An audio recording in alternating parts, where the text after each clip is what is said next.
நாம பார்க்குற இந்த 2.5 மணி நேர சினிமா பல நூறு பேருடைய உழைப்பாலையும் கூட்டு முயற்சியாலையும் உருவாகுது. அப்படி சினிமால இருக்க பல மனிதர்களுடைய வேலை, சினிமால அவங்களுடைய பங்குன்னு பல விஷயங்களை பேசக்கூடியதுதான் நக்கீரன் ஸ்டுடியோஸ் பிரசன்ஸ் சினிமாக்காரன்.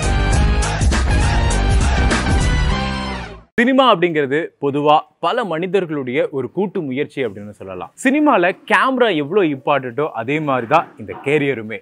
எஸ், சினிமால ப்ரொடக்ஷன் சாப்பாடு அப்படிங்கிறது ரொம்ப ரொம்ப ஒரு முக்கியமான விஷயம்னு சொல்லலாம். ஏன்னா ஒவ்வொரு தடவையுமே சினிமாக்காக பார்த்தீங்க அப்படின்னா பீப்புள்ஸ் ஒரு வித்தியாசமான ஒரு லொக்கேஷன் போவாங்க. குறிப்பாக சொல்லணும் அப்படின்னா மொழி தெரியாத எங்கேயோ இருக்கக்கூடிய ஒரு மாநிலத்தில் இருக்கக்கூடிய ஒரு டெசர்ட்டாக இருக்கலாம், இல்லை ஒரு பாலைவனமாக இருக்கலாம், ஒரு மலைப்பகுதியாக இருக்கலாம், இல்லை கடற்கரை பகுதியாக இருக்கலாம். ஆனால் அந்த இடத்துல ஷூட்டிங் ஸ்பாட்டில் ஆன் டைமுக்கு ஃபுட்டு வரணும், ஆன் டைமுக்கு அவங்களுக்கு சரியான முறையில் சாப்பாட்டை பரிமாறி ஆகணும். ஆனால் அதுக்கு பின்னாடி பார்த்தீங்க அப்படின்னா பலரோட உழைப்பு இருக்குது. அப்படி தமிழ் சினிமாவில் கிட்டத்தட்ட தொடர்ந்து 25 வருஷத்துக்கு மேலே 1000 படங்களுக்கு மேல இன்னைக்கு வரப்போற கூலி படமா இருக்கலாம், இல்ல இப்ப ஷூட் போயிட்டு இருக்கக்கூடிய கோட்டா இருக்கலாம். இந்த மாதிரியான பல பிரம்மாண்டமான படங்களுக்கு தொடர்ந்து 25 வருஷமா தமிழ் சினிமால ஒரு ப்ரொடக்ஷன் ஹவுஸ் பாத்தீங்க அப்படின்னா சாப்பாடை கொடுத்துக்கிட்டே இருக்காங்க. இன்னைக்கு அங்க போய் தான் நிறைய விஷயங்களை எக்ஸ்ப்ளோர் பண்ணி பார்க்கிறோம். ஒரு சினிமாக்கான இந்த ப்ரொடக்ஷன் சாப்பாடு அப்படிங்கிறது எப்படி உருவாக்குறாங்க, அதுக்கான வேலையாட்கள்லாம் என்னென்னலாம் பண்றாங்க, இங்கிருந்து எப்படிலாம் டிரான்ஸ்ஃபர் பண்றாங்க ஃபுட்டை, நமக்கு பிடிச்ச ஹீரோஸ்க்கெல்லாம் என்னப்பா ரொம்ப ஃபுட்டு பிடிக்கும், டயட்லாம் எப்படி ஃபாலோ பண்றாங்க அப்படிங்கிற பல விஷயத்தை நம்ம போய் ஃபாலோ பண்ண போறோம். Just follow me. எனக்கு இன்னொரு பேர் இருக்கு.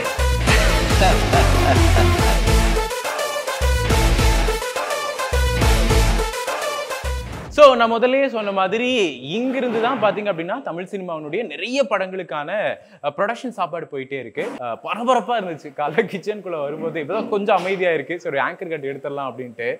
என்னன்னா நான் முதலே சொன்ன மாதிரி கோட்டுக்கு இங்கிருந்தா போயிருக்கு. காலையில் டிஃபன் ஐட்டம் ஏஜிஸ் இங்கே மென்ஷன் பண்ணியிருக்காங்க. இந்த போர்டில் தான் பார்த்தீங்க அப்படின்னா என்னென்ன ப்ரொடக்ஷன் ஹவுஸ் இருக்குது, அந்த ப்ரொடக்ஷன் ஹவுஸ்க்கு என்னென்னலாம் கொடுக்கணும், எத்தனை ஐட்டம்ஸு, எத்தனை பேர் ஒர்க் பண்ணணும் அப்படிங்கிற ஒரு ரஃப் டீட்டெயில்ஸ் இங்கே வச்சுருக்காங்க. அதன்படி பார்த்தீங்கன்னா Prince Pictures, Romeo, Sathyajyothi, so இந்த 4 இன்ஃபர்மேஷன்ஸ் இருக்கு. இல்லை சத்யஜோதியினுடைய ஒரு சீரியல் வந்து இவங்க பண்ணிட்டு இருக்காங்க. ஏஜிஎஸ்னுடைய கோட்டும் இங்கே போயிட்டு இருக்கு.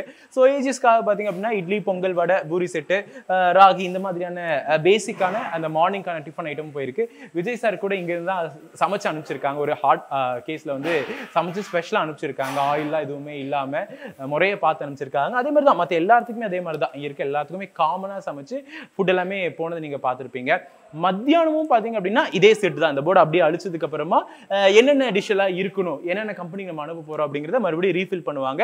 அப்போ எத்தனை பேர்லாம் ஒர்க் பண்ண போறாங்க அப்படிங்கிறதும் இருக்கும். ஸோ இந்த மாதிரி பரபரப்பாகவே இருக்கு இந்த கிச்சன். முதல்ல வயிறார சாப்பிட்டு அப்புறமா வேலையை பாரு அப்படின்னு நம்ம வீட்டில் மட்டும் இல்ல ஷூட்டிங்லயும் சொல்லுவாங்க. ஷூட்டிங் ப்ரொடக்ஷன் சாப்பாடு தமிழ் சினிமால கிட்டத்தட்ட 500க்கும் மேற்பட்ட படங்களுக்கு இப்ப வரைக்குமே தொடர்ந்து ஆர்கேஎம்எஸ்ங்கிற இந்த இடத்துல இருந்துதான் காலையில டிஃபன்ல ஆரம்பிச்சு நைட்டு டின்னர் வரைக்குமே பல படங்களுக்கு சூடா சுவையா ரெடி ஆகக்கூடிய இந்த சாப்பாடு கரெக்டான டைமிங்க்கு ஷூட்டிங் ஸ்பாட்ல எங்கேயோ இருக்கக்கூடிய ஒரு டாப் ஸ்டார்ல ஆரம்பிச்சு அங்க ஒர்க் பண்ணக்கூடிய டெக்னீஷியன்ஸ் வரைக்கும் எல்லாருக்குமே எப்படி டைமிங்க்கு பரிமாறுறாங்கன்னு பல விஷயங்களை இந்த சினிமாக்காரனுடைய ப்ரொடக்ஷன் சாப்பாடு எபிசோட்ல பார்க்க போறோம். காலையில காய்கறி மார்க்கெட்ல போய் பர்ச்சேஸை முடிச்சுட்டு காலையில வண்டி வந்த கையோட காய்கறிகளை இறக்கிட்டு மார்னிங் மெனு போர்டை பார்த்துட்டு என்ன ஐட்டம்லாம் சமைக்கணும் அப்படிங்கறத மாஸ்டர் சொல்ல கூட இருக்கக்கூடிய ஹெல்பர்ஸ் அன்னைக்கான மெனுக்கான ப்ரிப்பரேஷன்ஸ்ல இறங்குறாங்க. இன்னைக்கு 4 ப்ரொடக்ஷனுக்கான மார்னிங் டிஃபனை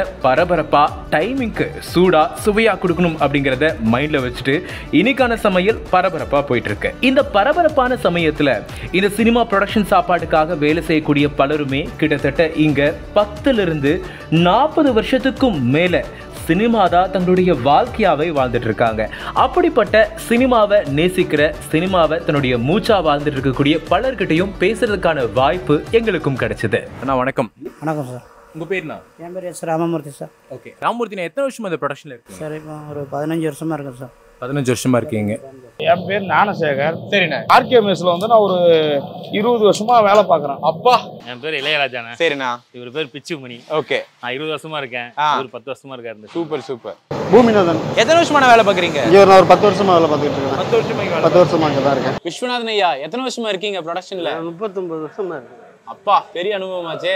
ஆனா நீங்க சொல்லுங்க, இப்ப இந்த ப்ரொடக்ஷன் அப்படிங்கிறது எத்தனை மணிக்கு ஸ்டார்ட் ஆகும், எத்தனை பேர்த்துக்கு சமைப்பீங்க, காலை மதியம் ராத்திரி அப்படின்னு எத்தனை பேர்த்துக்கு சமைக்கிற மாதிரி? ரஜினி படம், கமல் படம், விஜய் படம், அஜித் படம் அவங்களெல்லாம் 1000 பேருக்கு மேலே வரும் சார்.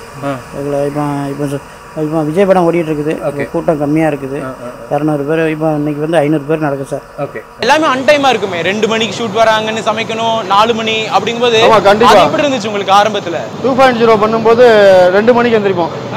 2 மணிக்கு ஒர்க் பண்ணுவோம். 2 மணி 2000 பேர் 2500 பேர்கிட்ட கூட்டம் இருந்துச்சு. 2500 பேருக்கு இருக்கும்போது 2 மணிக்கு எந்திரிச்சோம். 2 மணிக்கு எந்திரிப்போம். எந்த படத்துக்கு அந்த மாதிரி 2500 4500? 2.0 2.0 இந்தியன் 2 அதெல்லாம் பெரிய க்ரௌட் வச்சாங்க. அப்புறம் அவுடோர்னா பண்ணிக்கிருந்தோம். லக்னோ, டார்ஜிலிங்கு, அஜ்மீர், குவாலியர் அதெல்லாம் அவுடோர் போனோம் அந்த படத்துக்கு. நல்லா அந்த படம் ஃபுல்லாக கூட்டம் தான் வச்சுருந்தாங்க. ப்ரொடக்ஷனில் அப்போ எல்லா வேலையும் கற்றுக்கிட்டீங்க? ஓரளவு எல்லா வேலையும் தெரியும். சரிண்ணா, மகிழ்ச்சி. அதுக்கப்புறமா என்னென்ன படங்கள் இப்போ கடைசியாக பண்ணீங்கய்யா? கடைசியாக வந்து சிவாஜி பிலிம்ஸ் படம் தான் சந்திரமுகி. சந்திரமுகி தான் கடைசியாக பண்ண படம். ப்ரொடக்ஷனுக்குள்ளே வரும்போது எப்படி இருந்துச்சு எக்ஸ்பீரியன்ஸ்? வரும்போது எனக்கே அது ஒரு புதுசாக இருந்துச்சு. ஏதோ சினிமாவில் வேலை பார்க்க போகிறேன் அப்படின்னு சொன்னாங்க. கேட்டரிங் சர்வீஸ் வந்து பார்த்தோன்னா எனக்கு பிரமிப்பாக இருந்துச்சு. அப்புறம் ஓனர் நான் வந்தப்போ இங்கே எந்த வேலையுமே தெரியாது, சின்ன பையனை வந்தபோது அப்புறம் ஓனர் தான் ஒன்று சொல்லிக் கொடுத்தாரு. அப்புறம் மாஸ்டர் சொல்லி கொடுத்தாப்புல, சொல்லி கொடுத்து ஒன்றா கற்றுக்கிட்டு ரொம்ப அனுபவத்தை கற்றுக்கிட்டேன். முதல்ல என்னவா இருந்தீங்க, இப்போ ரிட்டையர் ஆகி என்னவா இருக்கீங்க யூனியனில்? முதல்ல மெல்லிசை முன்னர் MS விஸ்வநாதன் மியூசிக் பார்ட்டியில் வேலை செஞ்சேன். சரிங்க. கண்ணதாசன், கவியரசர் கண்ணதாசனுடைய கம்போசிங் ரூமில் வேலை செஞ்சேன்.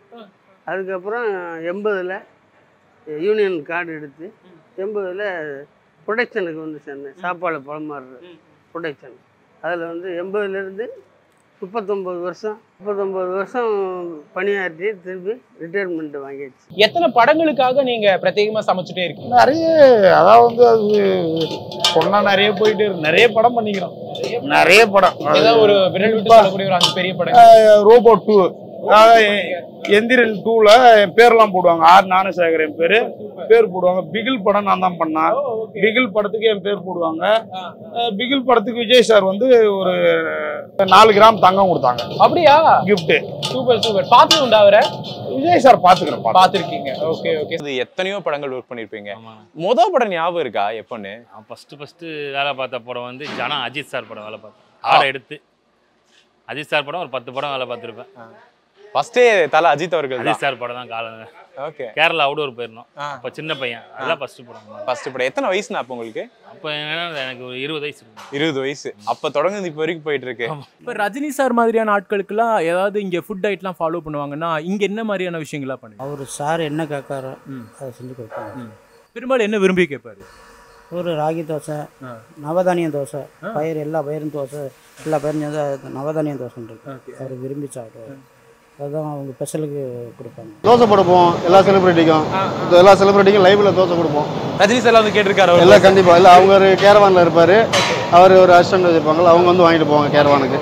என்ன மாதிரிலாம் விரும்பி சாப்பிட்டாரு அவர் அதிகமாக சாப்பிட்ற நார்மல் தோசை, நார்மலா சின்ன தோசை, நெய் ரோஸ்ட் சாப்பிடுவாங்க.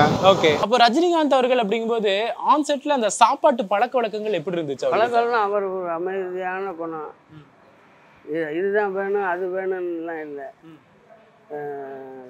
ஷூட்டிங்கில் வந்து பெஞ்சு இருந்தாலும் அப்போ பெஞ்சு இருந்தாலும் பெஞ்சில் படுத்துட்டு எந்திரிச்சு காப்பி டீ கொடுப்போம், சாப்பிடுவார். சாப்பாட்டுனாலும் நாம டேபிள் போட்டே சாப்பிடுவார். இப்போ மாதிரி கேரவேன் அதெல்லாம் அப்போ கிடையாதுல்ல. கேரவேனும் இல்லை, அதையும் விரும்ப மாட்டாரு. இன்னைக்கு விஜய் அவர்களுக்கு கோட் படத்துக்கான சமையல் இங்கதான். ஆமா, இங்கதான்.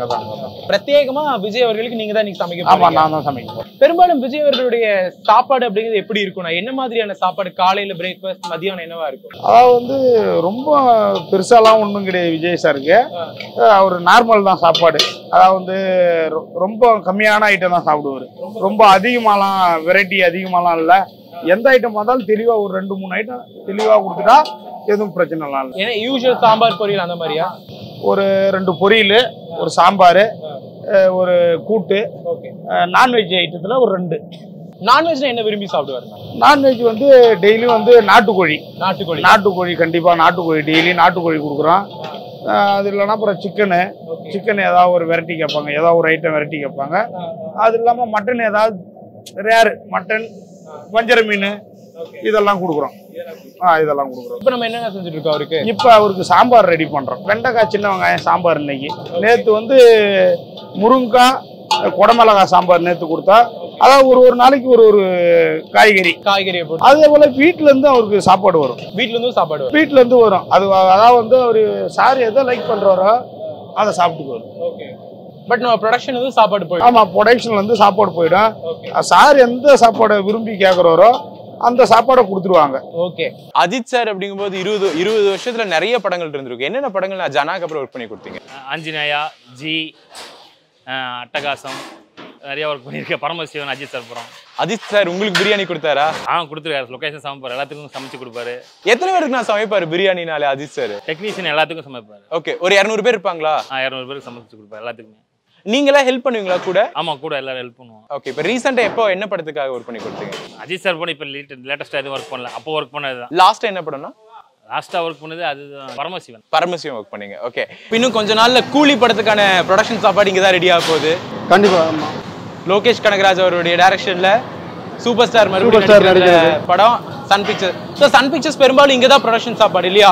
ஆமாண்ணா. எவ்வளவு ஆர்வமா இருக்கீங்க? எத்தனை நாள் போகுங்கிற ஏதாவது பிளான் இருக்கா? ஸ்கெடியூல்ஸ்? அவர் படம் எப்படி ஒரு 6 மாசம் 7 மாசம் மினிமம் ஒரு 6 மாசத்துல தான் அந்த படங்கள் வரும் இல்லையா? இப்போ பெரும்பாலும் இந்த ஹீரோஸ் சமைக்கிறத தாண்டி ஹீரோயின்ஸ்னாலே அந்த ஃபிட்னஸா இருப்பாங்க, ஹெல்த் கான்சியஸா இருப்பாங்க. என்னைக்காவது கேட்டதுண்டா விரும்பி எனக்கு இந்த சாப்பாடு வேணும், இந்த சாம்பார் வேணும், என்னைக்காவது ஹீரோயின்ஸ் கேட்கறாங்கப்பா உடனே ரெடி பண்ணுங்க அப்படின்னு? நயன்தாரா மேடம் கேட்டுக்கிறாங்க. நயன்தாரா என்ன கேட்பாங்க? நயன்தாரா மேடம் வந்து இந்த சிக்கன் விங்ஸ் சாப்பிடுவாங்க, ரொம்ப விரும்பி சாப்பிடுவாங்க. அப்புறம் சிக்கன் வந்து போன்லெஸ் 65 சாப்பிடுவாங்க. இதெல்லாம் ரெடி பண்ணி தந்துருவோம். விங்ஸ் போன்லெஸ் இந்த மாதிரி. ஆமா ஆமா ஆமா. ரொம்ப நன்றிண்ணா, உங்களோட விஷயங்களை பகிர்ந்துக்குது. வாழ்த்துக்கள். உங்க வேலையை பாருங்க. பாய்ண்ணா. உங்களோட டைம் எங்களுக்காக இது பண்ணதுக்கு ரொம்ப நன்றிண்ணா. பாருங்க. வணக்கம். மகிழ்ச்சி. உங்களை சந்திச்சதுல பெரிய விஷயம் எனக்கு. ரொம்ப நன்றி. உங்களோட பயணம் தொடரட்டும். நன்றி. ஒரு ஃபுட் ரிவ்யூரா மாற வேண்டிய டைம்னு நினைக்கிறேன். ப்ரொடக்ஷன் சாப்பாடு இது காலையில டிஃபன் ஐட்டம்ஸ். ஃபர்ஸ்ட் ஐட்டம்ஸ் என்னென்ன இருக்கு அப்படின்னா இட்லி, வடை, பூரி, பொங்கல் அண்ட் ரவா உப்புமா. தொட்டுக்கு 2 வித்தியாசமான சட்னி, ஒன்று நடக்கலை சட்னி, இன்னொன்று புதினா சட்னி. எப்பவும் போல யூஸ்வலான சாம்பார். ஸோ இதுதான் மார்னிங் பிரேக்ஃபாஸ்ட். ஸோ இதுல தான் நம்ம ஸ்டார்ட் பண்ண போகிறோம். என்னுடைய ஃபர்ஸ்ட் ப்ரொடக்ஷன் சாப்பாடோட எக்ஸ்பீரியன்ஸ் எப்போ அப்படின்னு பார்த்தீங்கன்னா குரு சோமசுந்தரம் அவரோட நாங்கள் ஒரு இன்டர்வியூ பண்ணுறதுக்காக போகிறோம். ஒரு ஷூட்டிங் ஸ்பாட்காக எங்களை வர சொல்லியிருந்தாங்க. அப்போதான் வந்து இந்த மதியான டைமில் ஒரு ப்ரொடக்ஷன் சாப்பாடு நாங்கள் சாப்பிட்டா தான் என்னோட ஃபஸ்ட்டு ப்ரொடக்ஷன் சாப்பாடு ஒரு 3 வருஷத்துக்கு முன்னாடி. அந்த டக்குன்னு அந்த எக்ஸ்பீரியன்ஸ் வந்துச்சு. ஸோ அப்போ தான் இந்த ப்ரொடக்ஷன் சாப்பாடுனா எப்படி இருக்கும், டேஸ்ட் எப்படி இருக்கும், எவ்வளோ இம்பார்ட்டன்ட், ஏன்னா அந்த ஆன் டைமுக்கு எல்லாருமே வெயிட் பண்ணுறாங்க, அது எப்படி ப்ரொடக்ஷன் சாப்பாடில் கொடுக்குறாங்க அப்படிங்கிறது எல்லாமே ஃபஸ்ட் டைம் என்னால் எக்ஸ்பீரியன்ஸ் பண்ண முடிஞ்சு. ஸோ அதுக்கப்புறமா இன்னைக்கு காலையில் விடிய காத்தால இங்கே ரெடி ஆகிற இடத்துலேயே வந்து சாப்பிட்றது அப்படிங்கிறது சூப்பராக இருக்குது. அதில் ஃபஸ்ட்டு பார்த்தீங்க அப்படின்னா யூஸ்வலாக அந்த இட்லி தொட்டுக்கு 2 சட்னி ஒரு சாம்பாரோடு கொடுத்துருக்காங்க. சாம்பார் ரொம்ப கெட்டியாக இருக்குது. யூஸ்வலாக அந்த தண்ணி சாம்பார்லாம் இருக்குல்ல, அதெல்லாம் கிடையாது. அண்ட் தொட்டுக்கு அதே மாதிரி என்னோடய ஃபேவரட்டான நடக்கலை சட்னி, அதோட ஒரு புதினா சட்னி.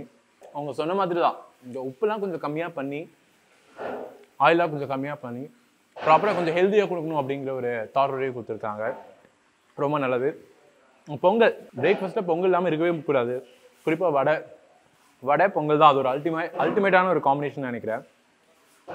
சூப்பராக இருக்குது. ஆக்சுவலாக எல்லாமே இட்ஸ் குட் குவாலிட்டியான ஃபுட்ஸ் தான். ஐ திங்க் அதனால தான் 25 இயர்ஸ் இவங்களால இந்த ஜேர்னியை கண்டினியூ பண்ண முடியுதுன்னு நினைக்கிறேன்.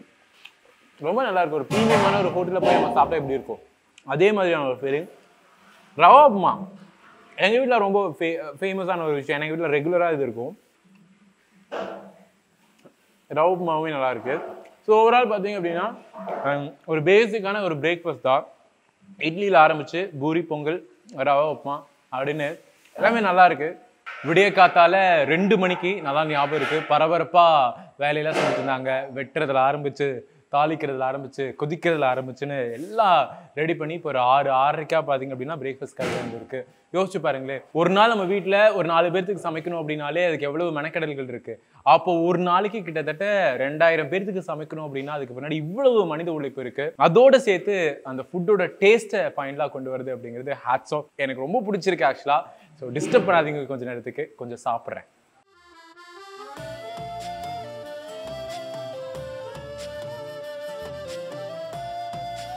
ஒரு வழியா காலையிலிருந்து பரபரப்பா தயாரான இந்த ப்ரொடக்ஷன் சாப்பாடு இப்போ ஷூட்டிங் ஸ்பாட்டுக்கு போக தயாராயிருச்சு. ஷூட்டிங் ஸ்பாட்டுக்காக மக்கள் இப்போ இந்த சாப்பாட்டை வண்டியில் ஏற்றி ஸ்பாட் எங்கங்கிறத பார்த்து ரூட்டை பிடிச்சி லொகேஷனுக்கு கொண்டு போறாங்க.